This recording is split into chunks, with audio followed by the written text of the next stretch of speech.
وَلْتَكُنْ مِنْكُمْ أُمَّةٌ يَدْعُونَ إِلَى الْخَيْرِ وَيَأْمُرُونَ بِالْمَعْرُوفِ Kemudian وَيَنْهَوْنَ masuk masalah anjuran untuk menikah.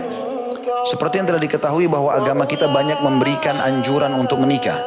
Allah menyebutkannya dalam banyak sekali ayat dalam kitabnya dan menganjurkan kepada kita untuk melaksanakannya sesegera mungkin. Di antaranya firman Allah Ta'ala dalam surah Al-Imran tentang Nabi Zakaria alaihissalam. Dalam surah Al-Imran ayat 38. A'udzubillahi minasyaitonirrajim. Rabbi habli min ladunka dzurriyyatan thayyibah innaka sami'ud du'a. Ya Rabbku, berikanlah aku dari sisimu seorang anak yang baik, sungguhnya engkau maha pendengar doa. Juga Allah berfirman tentang Zakaria dalam surah Al-Anbiya ayat 89. A'udzubillahi minasyaitonirrajim wa Zakaria idh nada rabbahu rabbi la tadarni fardan wa anta khairul warithin. Dan ingatlah ketika Zakaria tak kala ia menyuruh Rabbnya dan mengatakan, ya Rabb kami, janganlah engkau membiarkan aku hidup seorang diri dan engkau lah pewaris yang paling baik. Juga dalam firman Allah yang lain dalam surah Ar-Ra'd 38. Allah berfirman, A'udzubillahi minasyaitonirrajim, wa laqad arsalna rusulan min qablika wa ja'alna lahum azwajan wa dzurriyyah. Dan sungguhnya kami telah mengutus beberapa rasul sebelum Muhammad Muhammad dan kami memberikan kepada mereka istri-istri dan juga keturunan. Juga Allah SWT memerintahkan, jadi tadi kalau kisah Nabi Zakaria adalah beliau meminta kepada Allah Subhanahu wa taala dari pernikahannya ini, dari pergaulan dengan istri dikaruniai anak. Maka penulis mengangkat ini sebagai istidlal, salah satu dalil bahwasanya perintah dalam Al-Quran ya, menyebutkan tentang kisah Zakaria ingin anak dari istrinya adalah kisah tentang pernikahan. Begitu juga dengan masalah tadi, ayat yang baru saja kita baca, bagaimana Allah SWT memastikan kepada Nabi Muhammad SAW pada saat beliau disoroti, Muhammad itu suka menikah dan seterusnya karena istrinya lebih dari satu, maka turun firman Allah SWT ini, bukan hanya kau hai Muhammad, Rasul-Rasul sebelummu pun kami berikan mereka istri-istri dan keturunan-keturunan. Bahkan kalau mau bahas poligami, Nabi Sulaiman alaihissalam itu punya 99 istri. Gitu kan. Lebih banyak daripada Nabi Muhammad alaihissalam. Gitu kan. Hadits yang masyhur yang beliau lupa mengucapkan insya Allah. Yang kata Nabi Sulaiman alaihissalam, malam ini aku akan gauli 99 istriku dan aku berharap semuanya hamil dan melahirkan mujahid. Tapi dia lupa mengatakan insya Allah. Maka gagallah kehamilan tersebut. Kata Nabi SAW, andai saja Nabi Allah Sulaiman mengucapkan insya Allah, maka jadilah seperti yang dia niatkan. Juga Allah Subhanahu Wa Taala memerintahkan agar kita menikahkan orang-orang yang masih bujang dan gadis, dan yang bujang gadis juga harus segera menikah. Itu firman Allah Subhanahu Wa Taala dalam surah An-Nur. Dalam surah An-Nur ayat 32. Yang bunyinya a'udzubillahi minasyaitonirrajim wa ankihul ayama minkum was-salihin min ibadikum wa imaikum iyakunu fuqara yughnihimullahu min fadli. Al-ayah. Dan nikahkanlah orang-orang yang sendirian di antara kamu yang masih bujang dan gadis. Jadi mereka dicari untuk dinikahkan, dimudahkan pernikahannya. Mereka pun harus segera menawarkan diri untuk menikah. Dan orang-orang yang layak ya, kawin di antara hamba-hamba sahayamu yang laki-laki dan hamba-hamba sahayamu yang perempuan. Jika mereka miskin, Allah akan menjadikan mereka mampu dengan karunia-Nya. Allah akan menjadikan mereka kaya karena karunia-Nya. Ini ada jaminan dalam ayat ini, atau ada perintah dari Allah SWT untuk segera menikah, dan ada jaminan orang yang menikah akan diberikan rezeki. Dalam hadis-hadis Nabi SAW, selain ayat-ayat tadi juga cukup banyak yang disebutkan masalah itu. Di antaranya adalah hadis yang diriwayatkan atau disahihkan oleh Syekh Albani dalam silsilah hadis sahih nomor 625 dari Anas bin Malik radhiyallahu anhu bahwasanya Rasulullah SAW bersabda, "Idza tazawwaja al-'abd faqad istakmala nisfa ad-din falyattaqillah fi ma baqi." Jika seorang hamba telah menikah maka dia telah menyempurnakan separuh agamanya, maka oleh karena itu hendaklah ia bertakwa kepada Allah dari separuh yang tersisa. Ini sudah saya jelaskan tadi tentang masalah bagaimana orang kalau sudah menikah menyelamatkan setengah agamanya.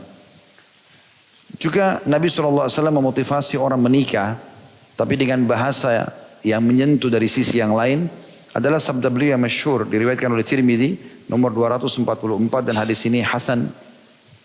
Juga Al-Hakim sebutkan dan mengatakan sanadnya sahih di jilid 4 halaman 357. Kata baginda Nabi SAW, "Man waqahu Allahu syarra tsnaini walajal jannah ma baina lahyaihi wa ma baina rijlaihi." Barang siapa yang dipelihara oleh Allah dari keburukan dua perkara, niscaya dia akan masuk surga. Yang pertama, apa yang terdapat di antara kedua tulang dagunya, maksudnya mulutnya, tidak sembarangan dia ngomong. Dan yang kedua, ini yang berhubungan dengan pernikahan, apa yang berada di antara kedua pahanya, maksudnya kemaluannya. Jangan dia berzina, tapi dia menikah. Gitu. Kata beliau, jadi masuk ke dalam surga itu wahai saudaraku, karena engkau memelihara dirimu dari keburukan apa yang ada di antara kedua kakimu atau kemaluanmu. Dan ini dengan cara menikah atau berpuasa bagi yang tidak mampu. Saudaraku yang budiman, kata beliau, pernikahan adalah sarana terbesar untuk memelihara manusia agar tidak terjatuh ke dalam perkara yang diharamkan Allah. Seperti zina atau liwat atau terjemahannya homoseksual. Dan juga masuk lesbian dan seterusnya. Dan selainnya. Penjelasan mengenai ini akan nanti disampaikan di bab-bab setelahnya. Nabi SAW menganjurkan kita dengan sabdanya untuk menikah dan mencari keturunan. Sebagaimana diriwayatkan oleh Abu Umamah radhiyallahu anhu, tazawwaju fa inni mukathirun bikumul umam yaumal qiyamah wa la takunu karahbaniyatin nasara. Menikahlah kalian semua, tidak terkecuali muslim, apakah dia gadis, apakah dia bujang, apakah dia janda, apakah dia duda, ya. Karena sungguhnya aku akan membangga-banggakan jumlah kalian kepada umat-umat lain pada hari kiamat. Dan janganlah kalian seperti pendeta Nasrani. Hadis ini riwayat Baihaqi jilid 7 halaman 78. Dan ini tentu dikuatkan oleh Syekh Albani. Dikatakan bahwasanya hadis ini bisa dipegangi karena banyak hadis pendukungnya. Nabi SAW menganjurkan kita dalam banyak hadis agar menikah dan melahirkan anak. Beliau menganjurkan kita mengenai hal tersebut dan melarang kita hidup membujang. Karena perbuatan ini menyelisihi sunnahnya. Jadi pernah ada 3 orang sahabat berikrar di masjid. Karena mereka merasa ibadahnya sangat tinggi. Maka mereka ingin ibadah yang tidak umum orang buat. Maka mereka bilang satu sama yang lain, ayo kita ke rumah Nabi SAW. Mungkin di rumah Nabi ada informasi ibadah yang belum kita tahu. Di luar rumah kita sudah tahu semua Nabi buat apa. Mereka datang ke rumah Nabi SAW lalu tanya. Ternyata Aisyah menjelaskan, kalau Nabi SAW di rumah seperti laki-laki seseorang antara kalian. Dia penuhi hajatnya sendiri atau dia membantu keluarganya. Bahkan Nabi SAW pernah menjahit sendiri sendalnya yang putus. Maka mereka seakan-akan menganggap ingin informasi yang lain. Seakan-akan mereka anggap ini kok cuma seperti ini ya. Maka tiga-tiganya berikrar di masjid. Dan didengar oleh sahabat-sahabat Nabi yang lain. Yang satu bilang mulai sekarang saya tidak mau tidur malam hari. Mau sholat tahajud sepanjang malam. Ya, pagi kalau ngantuk baru tidur. Malam tidak ada tidur lagi. Supaya tidak seperti umum orang buat. Mulai habis ba'diyah isya tahajud sampai pagi. Yang kedua mengatakan saya mulai sekarang puasa tidak mau buka puasa. Kecuali saya sudah tidak tahan. Jadi kayak misalnya hari ini Kamis antum puasa. Orang azan buka puasa dia tidak mau buka puasa. Dia tahan sampai besok. Masih tahan sampai hari ketiga. Dia mau buat berbeda. Yang ketiga bilang mulai sekarang saya nggak mau nikahi wanita. Daripada mengganggu ibadah saya nggak mau berurusan sama perempuan. Nabi SAW dengar. Naik di atas mimbar. Lalu beliau berkhutbah. Memuji Allah dan membaca salawat untuk diri beliau SAW. Lalu beliau mengatakan. Telah sampai kepada saya berita begini dan begitu. Ada orang begini dan begitu di antara kalian. Maka ketahuilah. Aku orang yang paling bertakwa kepada Allah di antara kalian. Aku tidur di malam hari dan aku sholat. Artinya Nabi habis isya tidur. Tapi nanti bangun sepertiga malam. Aku juga berbuka puasa. Tiba maghrib boleh puasa, buka puasa. Dan aku menikahi wanita. Sampai menolak sunnahku bukan dari golonganku. Kata beliau, saya kemukakan kepadamu saudaraku yang budiman sejumlah hadis yang menunjukkan hal itu. Yang pertama, nikah adalah sunnah para rasul. Nikah adalah salah satu sunnah para rasul. Lantas apakah engkau akan menjauhinya wahai saudaraku yang budiman? Kata beliau. Imam Tirmizi meriwayatkan dari Abu Ayyub radhiyallahu anhu. Ia menuturkan bahwa Rasulullah SAW bersabda, arba'un min sunanil mursalin, al-haya'u wa ta'attur, was-siwaku wa nikah. Ada 4 perkara yang termasuk sunnah para rasul. Rasa malu untuk melanggar hukum-hukum Allah. Yang kedua memakai wangi-wangian. Yang ketiga bersiwak. Dan yang keempat menikah. Ini hadis riwayat Tirmizi nomor 1086. Dan dikatakan dalam kitab nikah dan hadis ini hasan sahih. Yang kedua, siapa yang mampu di antara kalian untuk menikah, maka menikahlah. Ini hadis Nabi juga. Nabi SAW memerintahkan kita sekalian, sebagaimana diriwayatkan oleh Bukhari dari Abdullah bin Mas'ud radhiyallahu anhu yang menuturkan, kami bersama Nabi SAW sebagai pemuda yang tidak mempunyai sesuatu, miskin sekali.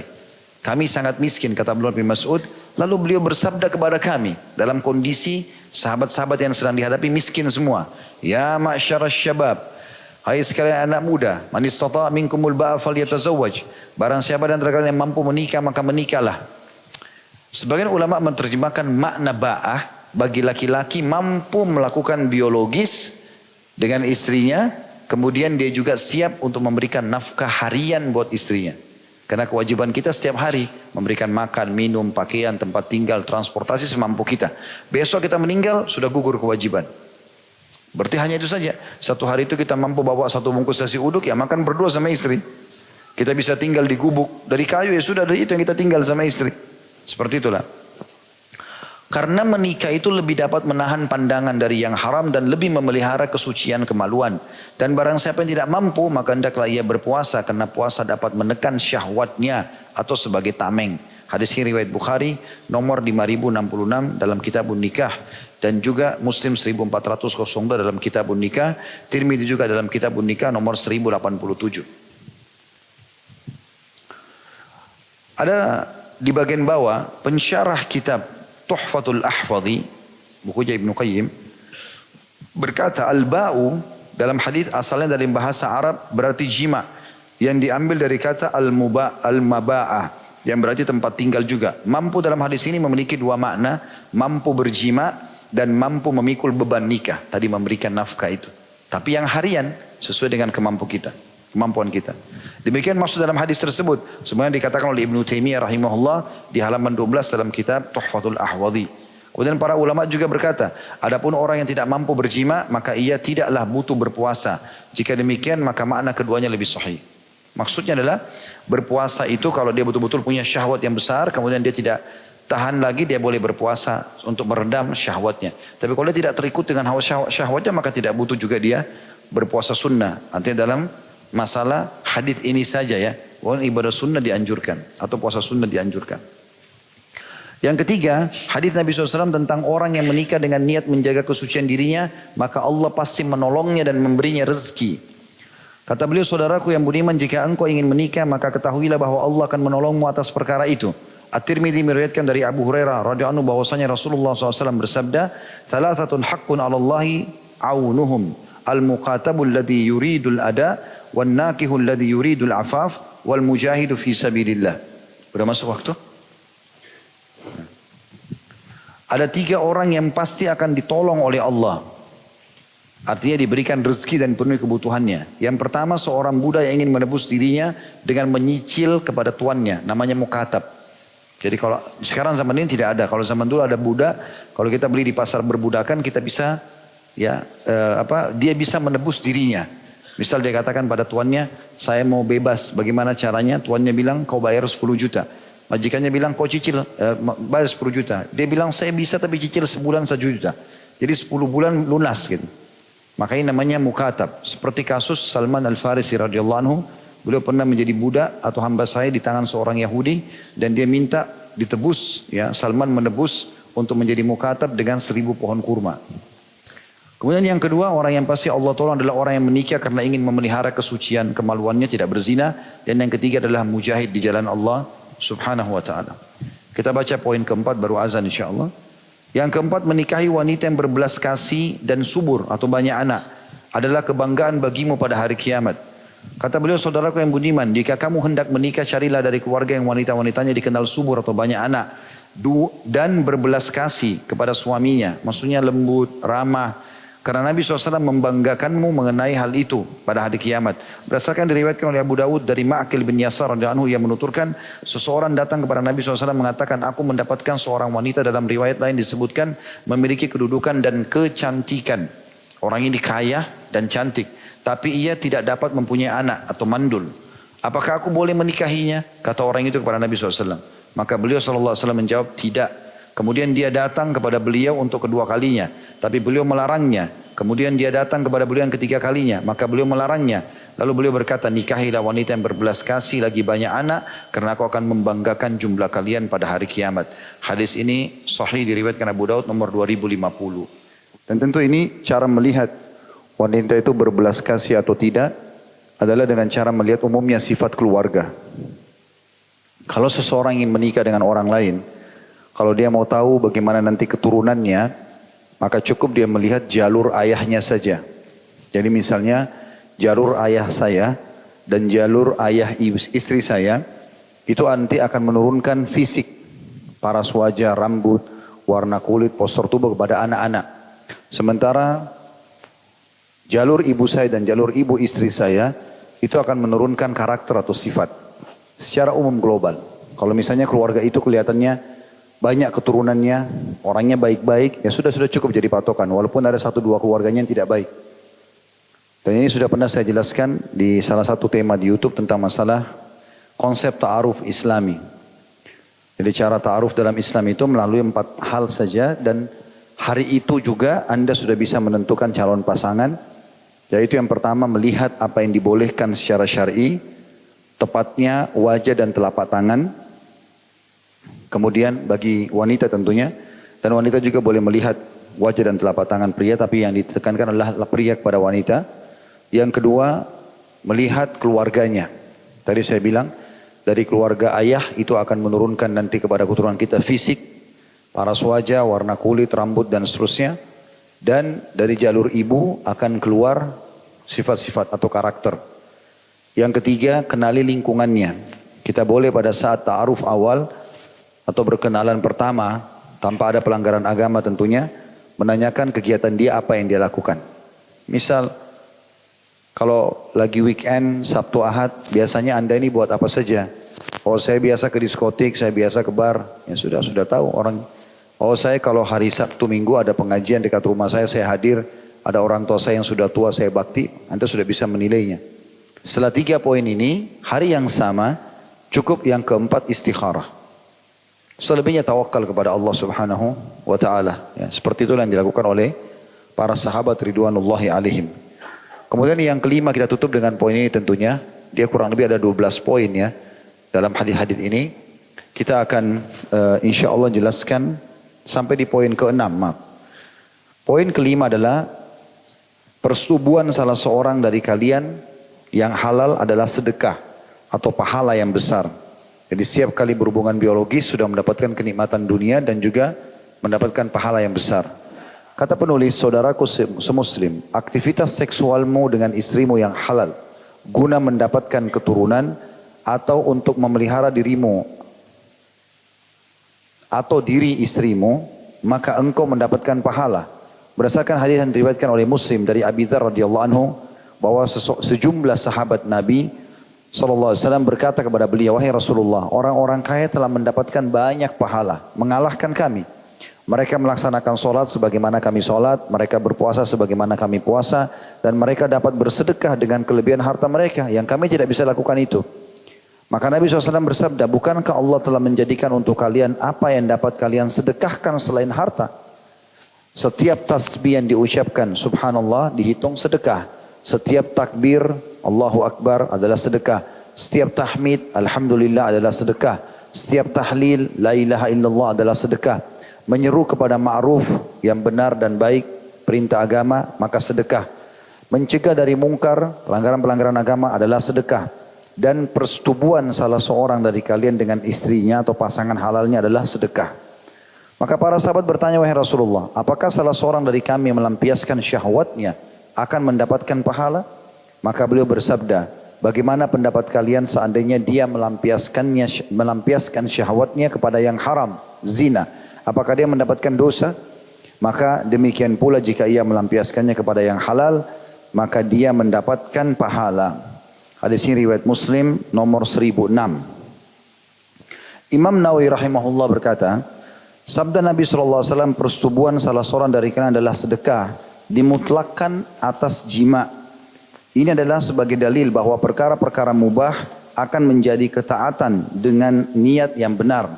Jima menjadi ibadah jika diniatkan untuk memenuhi hak istri dan mempergaulinya dengan baik sebagaimana Allah memerintahkan kepadanya. Atau diniatkan untuk mendapatkan anak yang soleh. Atau memelihara diri agar jangan terjerumus dalam yang haram atau zina. Dari Abu Hurairah radhiyallahu anhu bahwasanya Rasulullah SAW bersabda, jika manusia mati maka amalnya terputus kecuali dari 3 perkara, sedekah jariah, ilmu bermanfaat dan anak soleh yang senantiasa mendoakannya. Hadis riwayat Muslim. Hadis ini memberikan gambaran kepada kita, kalau teman-teman sudah memahami tentang bobot besarnya dosa zina, Dia adalah salah satu dari 7 dosa yang membinasakan. Bersederetan dengan syirik, sederetan dengan durhaka sama orang tua, riba, zina juga masuk dalamnya, gitu kan. Maka bagaimana besarnya kadar dosanya zina itu, begitulah juga nanti besarnya kadar pahalanya orang yang berhubungan biologis yang halal. Nah, dalam poin ini saya tidak tahu ke depannya apakah dibedah oleh penulis buku atau tidak. Bagi Anda yang sudah berumah tangga di sini, jangan pernah merasa jenuh dengan itu. Dan berusaha untuk selalu komunikasi sehat dengan pasangan halal. Bahasakan apa yang Anda inginkan selama itu boleh dalam agama. Dari jenis pakaian, penampilan, ya, bau badan, ya, kemudian apalah, ya, tata cara yang memang tata cara itu tidak ada haram dalam syariat. Nah, dalam biologi semuanya halal kecuali meletakkan kemaluan di kemaluan pada saat haid dan nifas atau meletakkan kemaluan di dubur. Ya. Selain daripada ini, maka masuk dalam istimta atau menikmati yang dihalalkan. Makanya tradisi sahabat di Mekah, orang-orang Mekah, kalau biologis mereka biasa melakukan variasi dalam biologis itu. Ya, mereka di atas, istrinya di atas, kadang-kadang dibalik segala macam, mereka lakukan variasi itu.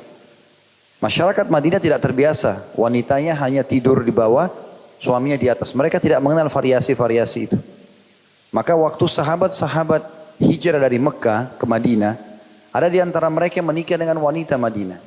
Waktu menikah, mereka mau terapkan cara biologis Mekah. Maka wanita Madinah menolak, nggak mau.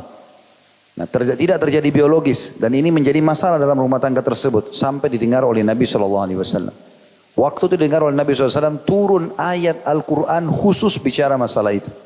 A'udzu billahi minasyaitonir rajim. Nisa'ukum harthun lakum fa'tu harthakum anna syi'tum wa qaddimu li anfusikum. Al-ayat. Istri kalian adalah ladang kalian, datangilah semau kalian. Silakan bervariasi. Allah turunkan Al-Quran begitu.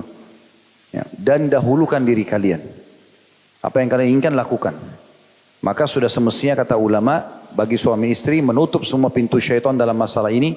Memunculkan bau badan, memunculkan bau mulut, memunculkan kata-kata kasar, menghilangkan gairah pasangan. Ini semua dilarang dalam agama. Sebaliknya, membangkitkan semua itu adalah hal yang dibolehkan.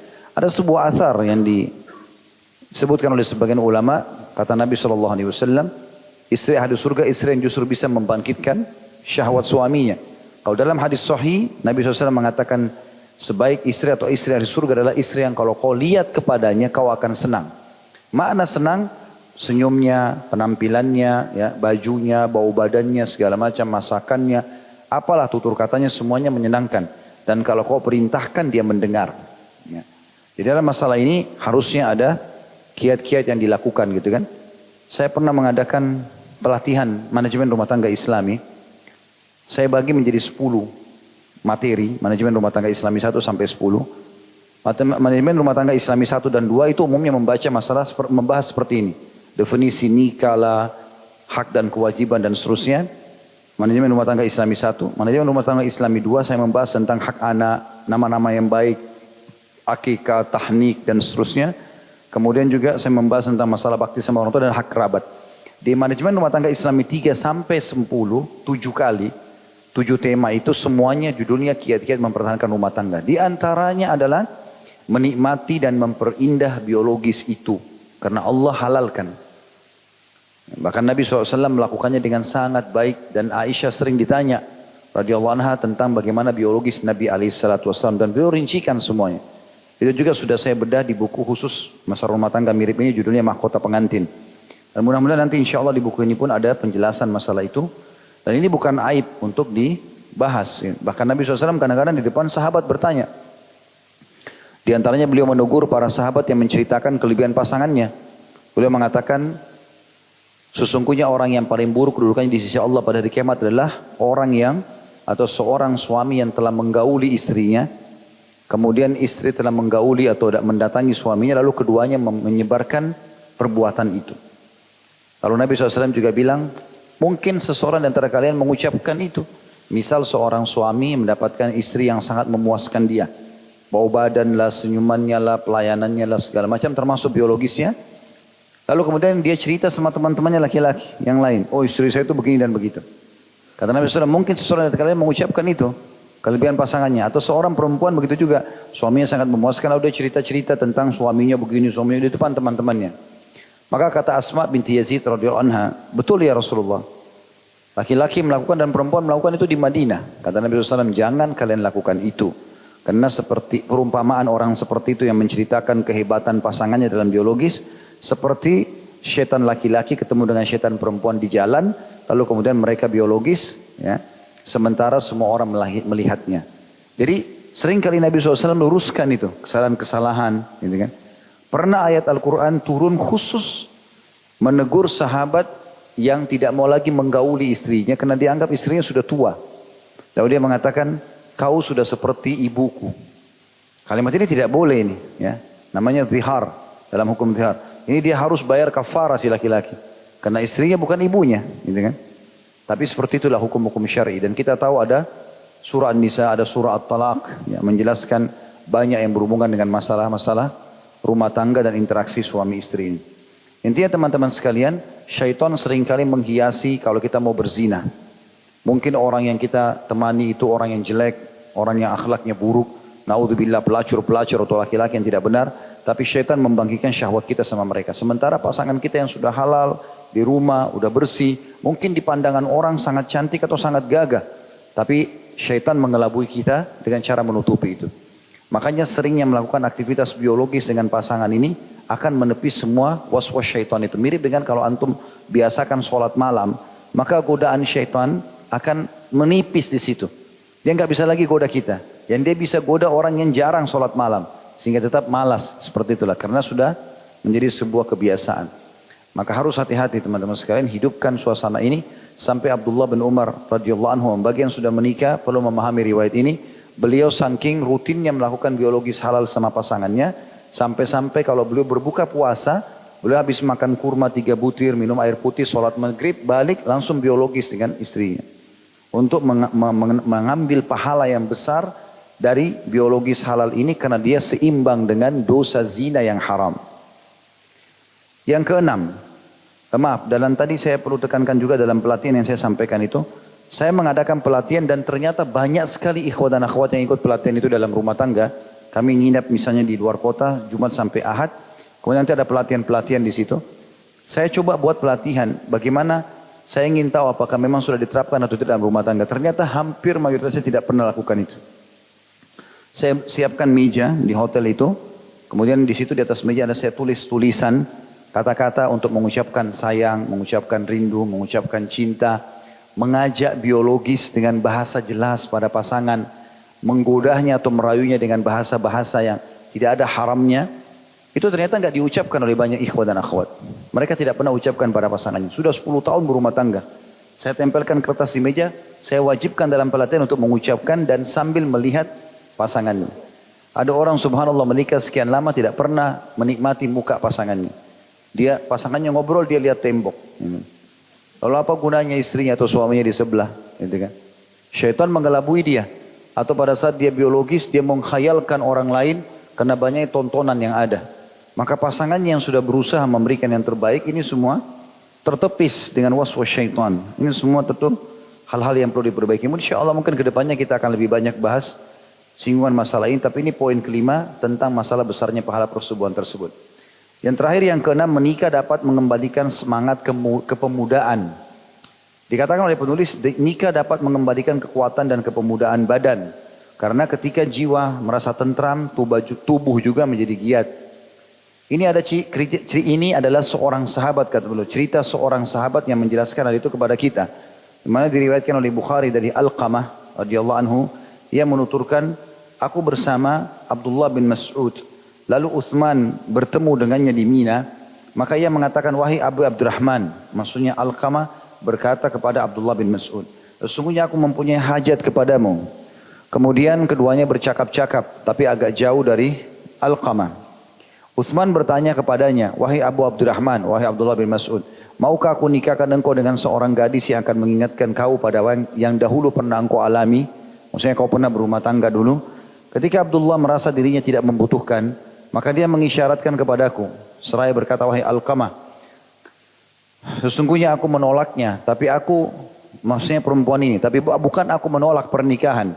Karena aku pernah mendengar Nabi SAW bersabda, wahai sekalian pemuda, Barang siapa di antara kalian yang mampu untuk menikah, maka menikahlah. Maksudnya maknanya agar tetap kamu dalam keremajaanmu, semangatmu karena menikah. Jadi dia semangat cari nafkah buat istrinya, dia pulang capek ada yang temanin dan seterusnya. Dan barang siapa yang belum mampu, maka berpuasalah. Karena puasa dapat mengendalikan syahwatnya. Hadis ini riwayat Bukhari nomor 5065. Ini sebagai penutup tentunya saya akan baca pertanyaan. Saya menemui salah satu panitia masjid. Kebetulan belum menikah. Saya biasa kalau ketemu sama teman-teman bujang selalu saya godain supaya menikah. Nah, maka saya bilang belum menikah, setiap ketemu. Belum Ustaz. Kenapa? Tunggu apa ini gak nikah-nikah? Kan bisa dapat pahala. Rugi malam-malam antum tanpa istri. Terus dia bilang, tapi anak kan setiap malam bisa pijitin ibu anak. Iya, antum memijit ibu dapat pahala. Tapi antum juga bisa dipijit oleh istri. Gitu. Jadi akhirnya rugi saja lewat waktu seperti itu. Ya, Allahu a'lam. Itu saja, semoga bermanfaat. Kalau benar dari Allah, kalau salah dari saya mohon dimaafkan. Subhanakallahumma bihamdika, asyhadu an la ilaha illa anta astaghfiruka wa atubu ilaik. Wassalamualaikum warahmatullahi wabarakatuh.